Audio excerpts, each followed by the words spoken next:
Surgery కంటే hospital bill అంటేనే భయం. అదే మధ్య తరగతికి అందుబాటు ధరలో వైద్యం. Medistar hospitals. రభస తరువాత నుంచి మనందరం ఒక కొత్త ఎన్టీఆర్‌ని చూస్తున్నాం. 'రభస' తర్వాత నుంచా? ఆ! 'Temper', 'temper'. 'టెంపర్' నుంచి. హ్మ్.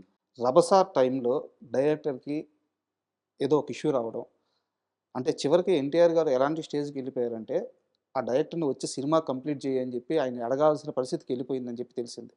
'రభస' సినిమా కోసం ఎన్టీఆర్ గారు పడిన కష్టమేంది? అక్కడి నుంచి ఆయన మైండ్ సెట్ మారడానికి మీకేమన్నా తెలుసా?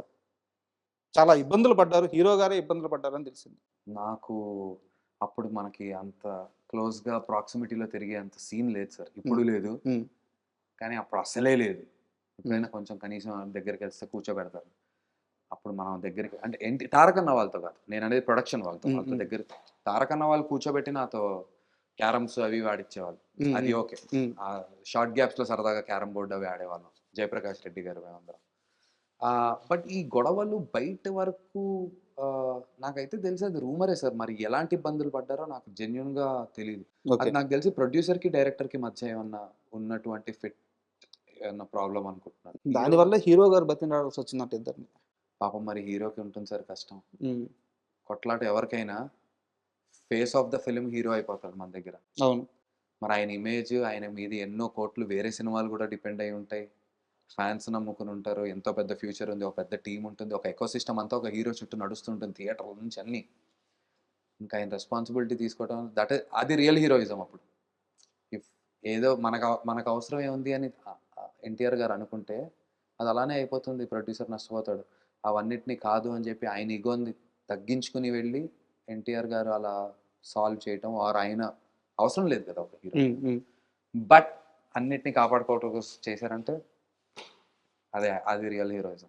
అండ్ మీరు మొన్న ఈ మధ్య ప్రెస్ మీట్‌లో ఒక ఈవెంట్ అంటే ఆల్రెడీ కొంతమంది షో చేశారు. నా సినిమా బాగుంది కాలరెత్తన్నా అంటే, మనం ఎత్తకూడదు బ్రదర్. అది ఎన్టీఆర్ గారిది. ఆయన్ని మనం గౌరవించాలి అని చెప్పి అంతే అన్నారు. ఆయన ఎత్తినప్పుడు మనం చేయగొట్టాలి దానికి. హ్మ్. అంతే సార్ మరి. నాకు సడన్‌గా కాలర్ ఎత్తుకోవాలని అన్న ఎన్టీఆర్ అన్న ఫ్యాన్స్ అన్న కాలర్ ఎత్తండి. మనం ఎలా ఎత్తుతాం సార్. హ్మ్. అది ఆయన మేనరిజం. హ్మ్. ఇది కళ్యాణ్ గారి మేనరిజం. అది మనం పోజులు కొట్టకూడదు. మనకు నచ్చిన హీరోలు చేస్తున్నప్పుడు మనం విజిల్లేయాలి. మనకు అలాంటి స్థాయి వచ్చినప్పుడు మనం ఏదైనా మేనరిజం సృష్టించుకోవాలి. అలాంటి ఇన్స్‌పిరేషన్ తీసుకొని నేను నమ్ముతాను. ఓకే. అంతే. రీసెంట్‌గా టీ20 వరల్డ్ కప్‌కి టీమ్‌ని అనౌన్స్ చేశారు. సార్ అస్సలు మీరు నమ్మరు. చూడలేదంటే మాత్రం నేను ఒప్పుకోను. నాకసలు అడగండి నేను విరాట్ కోహ్లీకి పెద్ద ఫ్యాన్ సార్. అసలు నేను ఏది ఫాలో అవ్వట్లేదు. నాకసలు మినీ ఆక్షన్ జరిగిపోయింది ఐపీఎల్. హ్మ్. T20 world cup squad announce అయిపోయింది. అన్నీ జరిగిపోతున్నాయి. హ్మ్. ఇప్పుడు నాకిప్పుడు వాళ్ళు రోస్టర్ పంపిస్తే డేట్లు ఎళ్లి నేను మళ్ళీ మొత్తం ఫస్ట్ నుంచి ప్రిపేర్ అవ్వాలి. కంప్లీట్‌లీ జోన్ ఔట్‌లో ఉన్నా. ఓన్లీ సైక్ విషయంలో ఉన్నా. ఇన్‌ఫాక్ట్ ఎంత జోన్డ్ ఔట్‌లో ఉన్నానంటే ఇంట్లో కూడా ఎళ్లి అందరూ కూర్చొని ఏదో మాట్లాడుతుంటే ఎవ్వరి మాటలు నాకసలు బ్రెయిన్‌లో రిజిస్టర్ అవ్వట్లేదు. ఫీడ్ అవ్వట్లేదు. హ్మ్. నెక్స్ట్ ఏం చేద్దాం? నెక్స్ట్ ఏం చేద్దాం? ఏ ప్రమోషన్ చేద్దాం? సినిమాని ఇక్కడి నుంచి లేపాలంటే ఏం చేయాలి? అసలు అది తప్ప ప్రామిస్ సార్. ఒట్టేసి చెప్తున్నాను. నాకు ఏది చెప్పినా ఇప్పుడు గూడా మీతో ఇక్కడ మాట్లాడుతున్నాను. వెనకాల బ్యాక్‌గ్రౌండ్‌లో ఇంకోటేదో నడుస్తోంది. హ్మ్. ఓకే. రేపేం చేస్తున్నాము? ఏవో వీడియోలు అనుకున్నాం. అవి షూట్ చేయాలి. అదొక లేయర్ ఉంది పక్కన నాకు. అది ఏం చేయలేం. అది ఎన్ని రోజులు ఉంటుందో ఏంటో. ఫైనల్‌గా 'సైక్ సిద్ధార్థ్' ఎవరి కోసం హిట్ అవ్వాలి? 'నందు' కోసం అవ్వాలా? 'వరుణ్ రెడ్డి' కోసం అవ్వాలా? మిమ్మల్ని నమ్మి ఇన్నేళ్ల తర్వాత ఒక సినిమాని కొన్న 'సురేష్ బాబు' గారి కోసం హిట్ అవ్వాలా? ఎవరి కోసం హిట్ అవ్వాలి? సార్ 'సైక్ సిద్ధార్థ్' అనే సినిమా నన్ను ఫోర్ ఫ్రంట్‌లో పెట్టుకొని నా వెనక నాతో ఒక సైన్యంలో వచ్చినటువంటి మా డైరెక్టర్ వరుణ్ రెడ్డి, మా హీరోయిన్ యామిని భాస్కర్, మా కెమెరామెన్ ప్రకాష్ రెడ్డి, మా సౌండ్ ఇంజనీర్ సుధయ్ చతుర్, మా లైన్ ప్రొడ్యూసర్ రోహిత్, మా ఎడిటర్ ప్రతీక్ నూతి. సినిమాలో ఎటువంటి లింక్ లేకుండా తర్వాత ప్రమోషన్స్‌లో వస్తూ మాతో పాటు ఏది పడితే ఆ పని చేస్తున్న కౌశిక్. మా సినిమాకి వాళ్ళ లైఫ్‌ని డెడికేట్ చేసి ఉన్నన్ని రోజులు మా డైరెక్టర్ ఏది అడిగితే అది చేసినటువంటి మా డైరెక్షన్ డిపార్ట్మెంట్ టీమ్ సార్. ఇది చాలా కోర్ టీమ్ మాది. అండ్ నర్సింగ్ అనే ఇంకొక పిల్లోడున్నాడు. పృథ్వీ అని ఉన్నాడు. మా సాహు ఇలా ప్రియాంక, మన్సూర్ వీళ్ళందరూ ఆహ్, వా వాళ్ళ కోసం గూడా బట్ ముఖ్యంగా అంటే వాళ్ళు వాళ్ళ పాత్ర చేసుకొని పాపం నమ్మకంతో వచ్చారు గానీ సార్ ఇప్పుడు నేను ఏవైతే ఈ పేర్లన్నీ చెప్పానో వీళ్ళందరికీ నేనొక డ్రీమ్ చూపిచ్చాను. హ్మ్.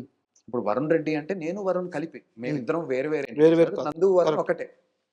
మేము ఒక డ్రీమ్ చూపించాం. నేను వరుణ్కి చూపించా, వరుణ్ అది నమ్మే ఇద్దరం కలిసి అందరికి ఒక డ్రీమ్ చూపించాం. మన సినిమా ఇలా తీస్తాం, బాగా వస్తుంది, సుకుమార్ గారికి షో వేస్తాను, సుకుమార్ గారికి సినిమా నచ్చితే ఆయన ఇలా నేను ఒక డ్రీమ్ బిల్డ్ చేశాను సార్.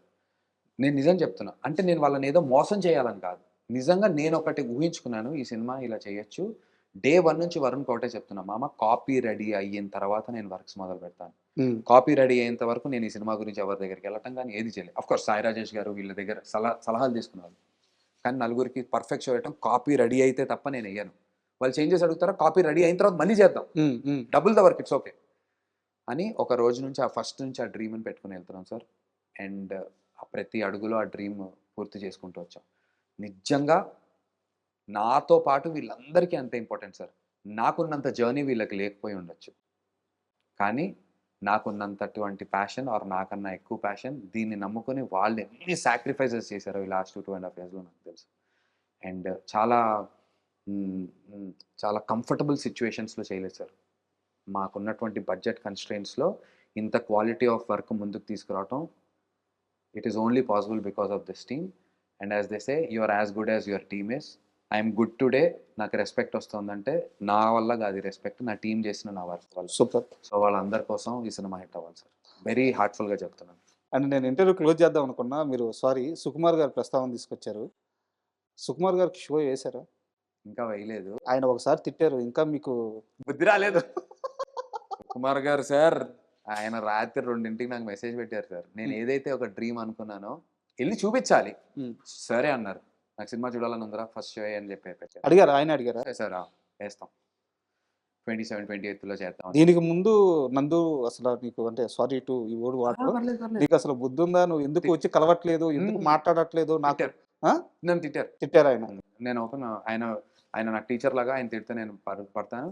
కానీ ఆ టీచర్ చెప్పినా ఇప్పుడు నేను వెళ్ళి సుకుమార్ గారితో అదే అన్నాను సార్, మీరు అలా తిట్టారు కదా, అయినా నేను ఏదో తెంచుకుని నేను రాలేకపోతున్నాను సార్. నాకు ఎలా ఉంటుందంటే, నన్ను ఇష్టపడి నాతో నన్ను బాగా చూసుకున్న వాళ్ళ దగ్గరికి నేను ఏదో సాధించి వెళ్ళాలి అని ఉంటున్నాను. నేను ఇది హిట్ అయ్యాక సార్ మీ దగ్గర స్టార్ట్ అయ్యా. నా ఫస్ట్ లైఫ్లో నా హిట్ అనేది సుకుమార్ గారి పేరుతోనే చూశాను 100%. సో ఏదో సాధించి వెళ్ళాలనేటువంటి కోరిక, అది రాంగ్ ఏమో, బహుశా ముందే వెళ్ళిపోయి కలిసి ఉంటే బాగుండేదేమో, నాకు అది తెలియదు. కానీ ఆ లేయర్ని చెరిపి ముందుకు వెళ్ళలేకపోతున్నాను సార్. ఏం కాదు, రేపు 1వ తేదీతో మొత్తం మారుద్ది. Thank you. మాకు కొత్త నందు కనిపించబోతున్నాడు, నాకు ఆ వైబ్ అర్థమవుతుంది. అవుతుందా sir? All the best. Thank you and thank you for this beautiful interview. Thank you. A lot of untapped, ఇన్ని ఒక నెల తర్వాత మనం ఇంటర్వ్యూ చేసినా కూడా చాలా అన్టాప్డ్ విషయాలు నాతో మాట్లాడారు. Thank you sir. Thank you. Thank you so much.